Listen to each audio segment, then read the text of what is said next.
Buenas tardes, mi nombre es Javier Bravo y en esta presentación vamos a hablar de lo que son las arterias, las venas y los vasos linfáticos. Esta es mi foto y vamos a hablar de esto debido a que en ortopedia necesitamos conocer el estado vascular de las extremidades de nuestros pacientes. Esta presentación la vamos a dividir en tres fases. El principio va a ser las arterias, luego vamos a hablar de las venas y por último vamos a hablar de los vasos linfáticos. Entonces comencemos hablando de las arterias. Anatómicamente hablando, las arterias son el principal encargado de transportar la hemoglobina oxigenada al resto de los tejidos, pero también las arterias pueden generar mayor mortalidad cuando estas son lesionadas. Las principales arterias con mayor mortalidad son la aorta, la subclavia, las carótidas, las arterias femorales, debido a que estas tienen una mayor capacidad y están transportando un volumen de sangre mayor. Cuando hablamos un poco de lo que es la histología arterial, podemos ver que existe la túnica externa, la túnica media, la túnica íntima, como lo vemos en la diapositiva. Cuando vemos que la túnica media es un gran componente de la arteria, podemos entender por qué las arterias pueden soportar presiones que son mucho mayores a las que transportan las venas, porque las arterias tienen la capacidad de que pueden recibir sangre apenas bombeada del corazón a una gran velocidad y estas pueden resistir esta presión. Sin embargo, cuando estas son lesionadas, tenemos un trauma arterial. Epidemiológicamente hablando, el trauma arterial puede generar 5% de mortalidad, 5% de amputación temprana, 17% de amputación tardía y generalmente este trauma ocurre en miembros inferiores. También en miembros inferiores es donde más se ha observado mortalidad cuando es por trauma. En trauma, hablando, se puede ver que principalmente se comprometen las arterias femorales y la arteria poplitea. Estas son arterias que tienen una gran capacidad para transportar sangre y por eso es muy importante tener en cuenta cuando estas están lesionadas. Patofisiológicamente hablando, existen tres principales mecanismos de trauma. El primero es por arma de fuego, el segundo es trauma por arma blanca, el tercero es un trauma de alta energía. Y tenemos que conocer lo que es el patrón del daño. Si es por arma blanca, es más fácil predecir dónde está el daño. Si es por arma de fuego, es mucho más difícil predecir dónde está el daño, debido a que tenemos que conocer la trayectoria de la bala, el orificio de entrada y el orificio de salida, y buscar que si hay algún pedazo fragmentado no haya lesionado alguna arteria. Esta noticia del Times of Israel quería mostrárselas debido a que en el 2015 publicaron cómo los soldados palestinos estaban siendo entrenados en cómo atacar las diferentes arterias para generar el mayor daño posible a sus enemigos.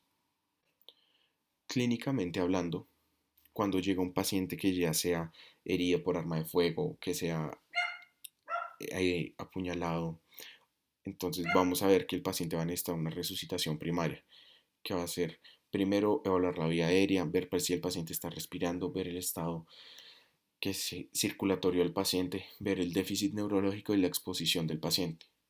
Pero cuando hablamos de la circulación, vemos que estos pacientes pueden llegar en un shock hipovolémico. Y para esto existen diferentes signos, los signos blandos y los signos duros. Entre los signos blandos está el hematoma pequeño, que es estable, el daño nervioso, la hipotensión inexplicada, la lesión cercana a grandes vasos, fractura compleja o histeria de sangrado. Mientras que cuando hablamos de los signos duros, podemos ver que existen los pulsos distales disminuidos o ausentes, sangrado arterial evidente, hematoma grande pulsátil, sopa audible, frenito palpable o isquemia distal. ¿Cómo hacemos el diagnóstico de trauma vascular?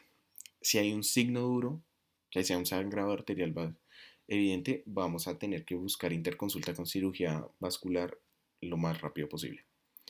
Si hay signos blandos, buscamos un angiotac que nos pueda predecir si hay sangrado o no hay sangrado. Y si no hay signos visibles, se puede utilizar el índice brazo-tobillo. Este índice comparamos la presión del brazo con la presión del tobillo, donde nos tiene que dar una razón de al menos 0,9. Si hay una presión menor a 0,9, podemos ver que el paciente tiene un estado vascular normal. En cambio, si es mayor a 0,9, podemos decir que el paciente tiene un signo blando y es necesario tomar un angiotac para ver si el paciente tiene una isquemia en alguna extremidad. Entonces, hablando un poco del tratamiento, planteemos un caso clínico. Este es un paciente real que ingresó por un accidente automovilístico en calidad de peatón. Se le tomó una radiografía que podemos observar que es una fractura segmentaria del fémur.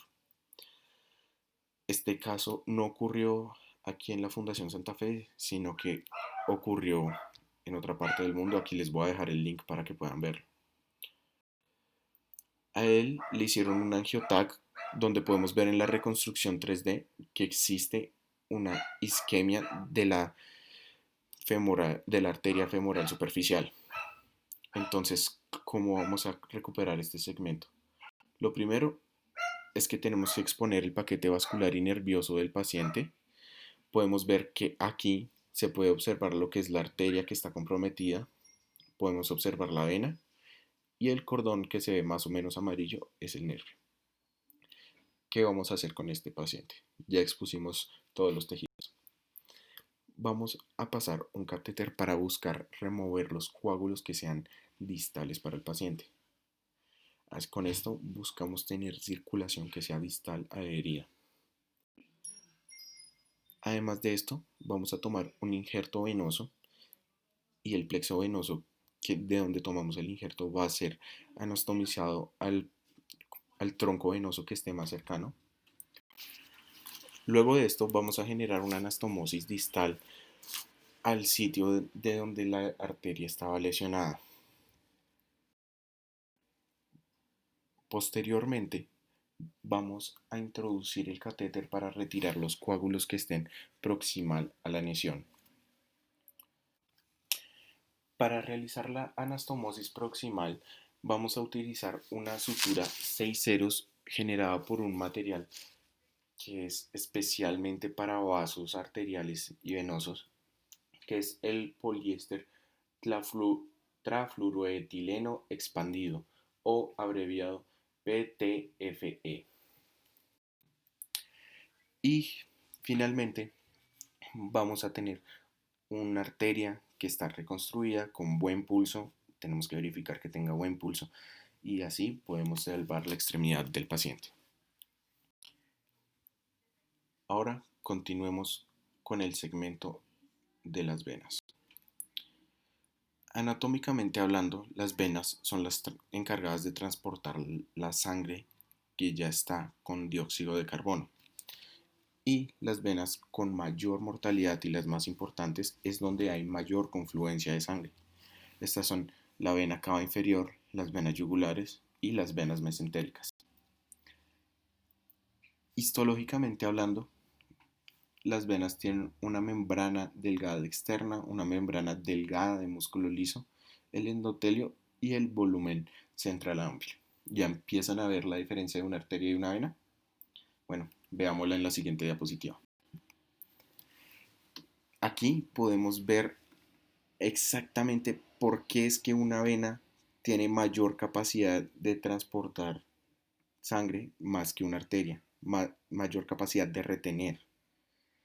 En la arteria, como está más constreñida por la túnica media, que podemos ver que la túnica media es muchísimo más gruesa que la de la vena, podemos ver por qué la arteria puede soportar una presión tan alta, mientras que las venas no llegan a soportar estas presiones. Si se fijan bien, podemos ver que también se alcanza a observar que el diámetro que existe de este lumen venoso es mayor al diámetro del lumen arterial, por lo mismo que hablamos de la túnica media. Ahora, ¿qué pasa cuando hay una lesión venosa? La hemorragia puede ser muy rara y generalmente no amenaza la vida, excepto en las arterias que ya mencionamos. en las venas, perdón, que ya mencionamos. También puede haber isquemia, que es lo que más obtenemos, que es por obstrucción o por congestión. Ahora, ¿cuáles son los principales mecanismos de daño? Principalmente el trauma directo, que puede ser una hemorragia, el trauma cerrado, que son lo que son las trombosis, la disección venosa o la insuficiencia venosa, o irritantes químicos que pueden generar la obliteración del vaso y hasta a veces pueden llegar a ser un método de tratamiento para el paciente. Ahora, como pidieron que esta charla fuera enfocada en miembro superior, vamos a ver que cuando hay trombosis de miembro superior, vamos a tener las manifestaciones clínicas típicas de una trombosis venosa profunda, que son el dolor, el edema y este signo de Urschels si es específico de trombosis del miembro superior. Este signo de Urschels es lo que vemos a la derecha de la diapositiva, la dilatación de las venas colaterales que están muy proximales a la trombosis que está presente. Estas trombosis de miembro superior tienen una mayor tasa de generación del síndrome postrombótico. Este síndrome postrombótico es cuando las válvulas venosas se dañan y por eso hay mayor reflujo venoso. Este mayor reflujo venoso, como pudimos ver, es una causa de trauma cerrado para las arterias.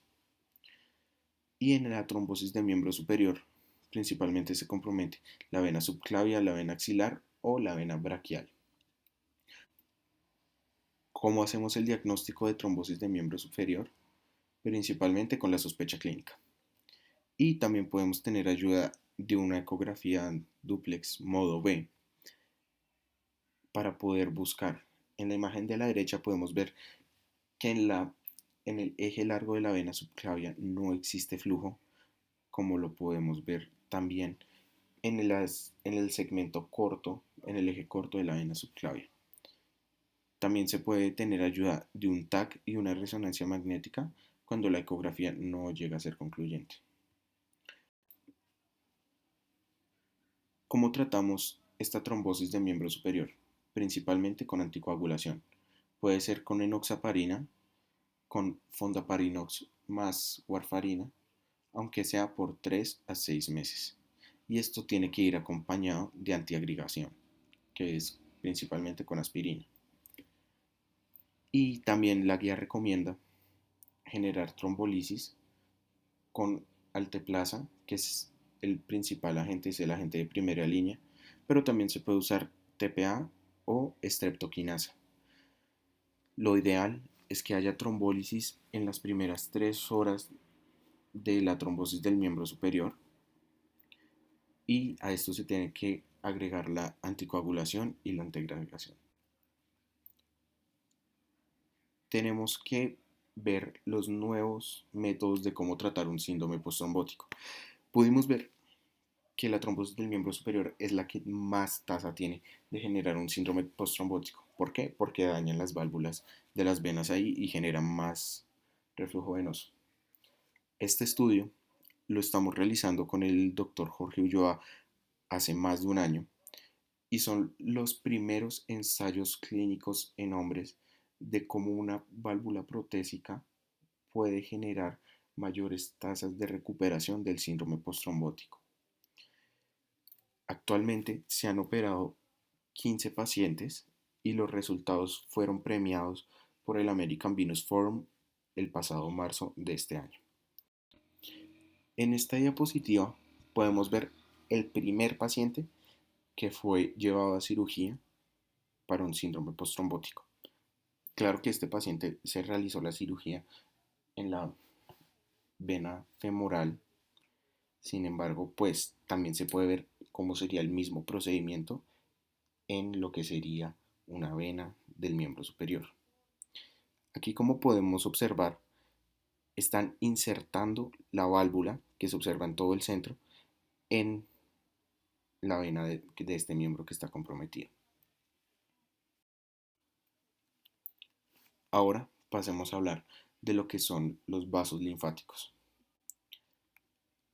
Anatómicamente hablando, existen varios trayectos linfáticos, pero los principales son el conducto torácico, la cisterna del quilo y los ganglios linfáticos, que estos están distribuidos en ganglios linfáticos pélvicos, del miembro inferior, cervicales, inguinales. Existen varios vasos linfáticos.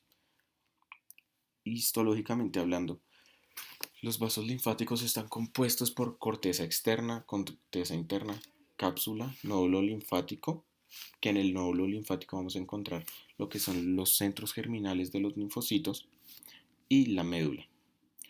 Y el drenaje linfático tiene una función que es muy importante: eliminar las proteínas, las moléculas, la inmunoglobulina y cualquier otro desecho que esté en los vasos sanguíneos, principalmente en las venas, y este es llevado al precolector capilar.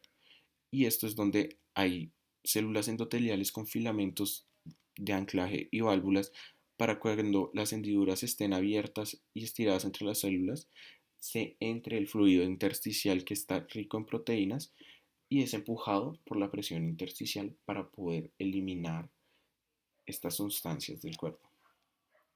Entonces, ¿qué pasa cuando tenemos un daño del sistema linfático? Vamos a hablar de lo que es el linfedema o el fleolinfedema. A la derecha podemos ver un paciente masculino de 56 años con una obesidad mórbida que generó un fleolinfedema. El fleolinfedema se define como la dilatación del sistema linfático y venoso por falla de cualquiera de ambos sistemas. Las causas son primario, con aplasia o hipoplasia del tracto linfático, pero generalmente lo vemos en pacientes que son menores de 35 años. El secundario, como es el caso de nuestro paciente, que es por enfermedad venosa crónica. Este paciente desarrolló esta enfermedad debido a su obesidad mórbida. O también tenemos una causa externa. Las causas externas son las que son más conocidas en Colombia y en países del trópico, debido a que tenemos filariasis o diferentes parásitos que migran hasta el sistema linfático y con eso pueden llegar a obstruir el sistema linfático. ¿Cómo hacemos el diagnóstico de un fleolinfedema? Existen varios signos clínicos como la lipodermatoesclerosis, que es el engrosamiento de la piel alrededor de la lesión, el signo de la champaña invertida, que lo podemos observar a la derecha de la diapositiva, los dedos en salchicha, que podemos observarlos también con una lipodermatoesclerosis en esta paciente de la izquierda, el signo de Kaposi-Stemmer, que es cuando hay tanta presión en los miembros inferiores que es imposible agarrar ambos extremos de una falange de un dedo. Y también están las herramientas diagnósticas, por ejemplo la ecografía Doppler. En el Doppler podemos ver la inflamación que existe, por ejemplo, en la fascia y en el tejido celular subcutáneo, principalmente demostrada en los triángulos rojos de esta imagen de la izquierda, y el trayecto linfático obstruido. Y también existen los nuevos métodos como el verde iosina, que podemos ver en la imagen A de este paciente, y la termografía, que podemos ver en la imagen C y D, para demostrar que existe mayor aumento de la temperatura en los miembros inferiores para estos pacientes. El tratamiento principal del fleolinfedema es un masaje linfático manual, que como se puede observar en la imagen es bastante profundo, o medidas compresivas. Estas medidas compresivas generalmente suelen de ser de 20 a 25 milímetros de mercurio para que los pacientes tengan una compresión por harto tiempo. O también está la compresión neumática. La presión neumática, que está en diferentes estudios, varía. Sin embargo, se han notado mayores tasas de éxito con presiones entre 80 y 150 milímetros de de mercurio por entre 30 y 40 minutos al día, todos los días, porque debido a que con estas presiones, la presión que llega al sistema linfático es entre 10 y 17 milímetros de mercurio. Ahora, muchísimas gracias por su atención. Voy a responder unas preguntas que me recomendaron, principalmente si me gustó este tema. Me gusta mucho la parte vascular, me gusta mucho el injerto venoso que es para reconstruir arterias. Sin embargo, hay que tener en cuenta que esto es bastante adrenalina y que un paciente con una isquemia tan prolongada puede llegar a perder la extremidad. Por otro lado, la parte venosa, estamos viendo que hay nuevos desarrollos y que en el futuro van a haber muchas formas de tratar a los pacientes. Muchísimas gracias por su atención y nos vemos.